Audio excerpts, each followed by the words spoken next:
हां बोला. नमस्कार मित्रांनो, मी अक्षय ढगे. पुन्हा एकदा नवीन व्हिडिओमध्ये तुमचं स्वागत आहे मित्रांनो. आज खूप छान व्हिडिओ आहे आणि हा व्हिडिओ उल्हासनगर विषय आहे. आणि आमचे काका समाजकारणामध्ये राजकारणाचं आहेतच आणि समाजकार्य बी त्यांचं खूप चांगलं आहे मित्रांनो.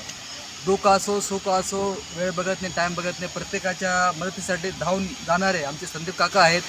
आणि ते देखील खूप चांगल्या प्रकारे गायडन्स करतात, मार्गदर्शन करतात तरुण मुलांना. कामासाठी असो इतर कोणतंही काम असो ते पहिलं ते करतात, नंतर आपलं जे त्याची रोजीरोटी असेल, त्याचं कामधंदा असेल ते बघतात.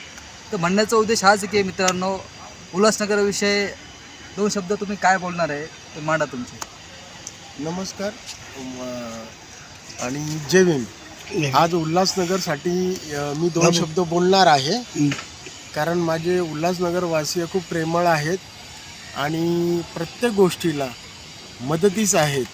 उल्हासनगरमध्ये कुठलेही संकट येऊ, आम्ही सगळे उल्हासनगरवासीय भले कुठल्या जातीचे कुठल्या धर्माचे असो, आम्ही एकत्रपणामध्ये सगळ्या संकटाला तोंड देतो, मदत करतो एकमेकांची.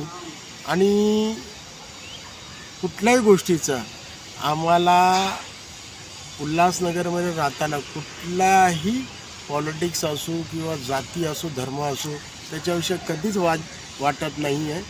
कारण उल्हासनगर इतकं प्रेमळ आहे की उल्हासनगरमध्ये राहणारे प्रत्येक रहिवासी एकमेकांना मदती करणारे आहेत, एकमेकांसोबत राहणारे आहेत. उल्हासनगर शहर हा आता विकासाच्या चांगल्या पद्धतीने मार्गावर चाललेला आहे. देवेंद्र फडणवीस साहेबांनी जातींनी, आठवले साहेबांनी जातींनी उल्हासनगरकडे लक्ष घातलेलं आहे. म्हणून आपलं उल्हासनगरमध्ये चांगल्या पथावर चाललेले आज 20-20 माळ्याच्या 15-15 माळ्याच्या चांगल्या पद्धतीने डेव्हलपमेंट होत आहे. बिल्डिंग होतात आहे, चांगले शाळा वगैरे, क्लब हाऊस, गार्डनिंग्स, चांगले प्रोजेक्ट येतात आहे, युवांना कामं भेटतात आहे. तर हे सगळं आमच्या उल्हासनगरमध्ये होत आहे. आणि उल्हासनगरची जनता ही एक प्रकारे खूप समजदार आहे. कुठल्याही राजकारणी लोकांच्या बळी न जाता स्वतःच्या समजपणाने संविधानप्रमाणे लोकांना जवळीक करणं या दूर करणं हे त्यांना कळतं. इथे कुठल्याही गोष्टीचं गुंडगिरी किंवा कुठल्याही गोष्टीचं दादागिरी खपून जात नाही. राजकारणामध्ये काही लोक असतानाही उल्हासनगरची जनता एवढी प्रेमळ आहे की ते कुठल्याही राजकारणी लोकांच्या बळी पडत नाही. जो चांगला व्यक्ती असेल, ज्याचे कार्य चांगलं असेल, कार्य करण्याची क्षमता चांगली असेल, त्याच व्यक्तीबरोबर ते राहतात. आणि उल्हासनगरमध्ये आत्तापर्यंत आम्हाला तर कळतं आहे की उल्हासनगरमध्ये पोट भरण्यासाठी लय लांबून लोक येतात. इथं जीन्स कारखाने वगैरे आहेत चांगल्या पद्धतीने. त्या उद्योगामुळे खूप जणांचे घरं दारं पोटं पाणी वगैरे गोरगरीब जनतेचं भरतं, युवांना रोजगार भेटतो. पुढच्या येणाऱ्या काळामध्ये आमच्या उल्हासनगर चांगल्या पथावर असणार, चांगल्या डेव्हलपमेंटमध्ये असणार.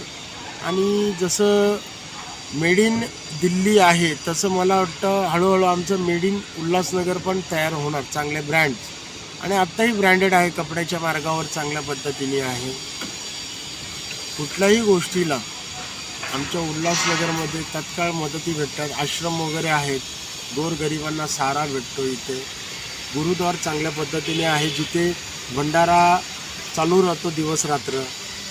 तिथे बहुतेक आमचे गोरगरीब जनता सारे लोक तिथं भंडाऱ्यामध्ये जेवण वगैरे चांगल्या पद्धतीने करतात.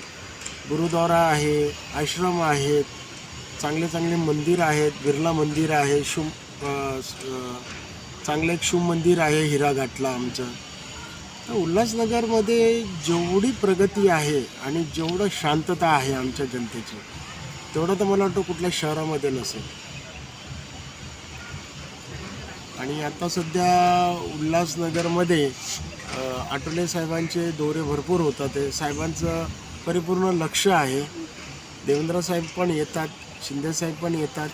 आणि आमच्या उल्हासनगरला सगळे भेट का देतात, कारण इकडच्या जनतेवर सगळ्या राजकीय लोकांचे प्रेम आहे.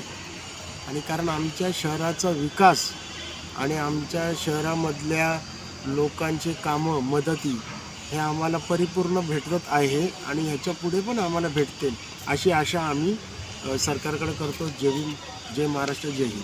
खूप छान प्रकारे उल्हासनगरचे माहिती दिली, त्याबद्दल धन्यवाद. व्हिडिओ आवडला असेल तर नक्की मित्रांनो माझ्या यूट्यूब चॅनल लाईक करा, सबस्क्राईब करा आणि शेअर करा. धन्यवाद. जय भीम, जय महाराष्ट्र. बंद करा.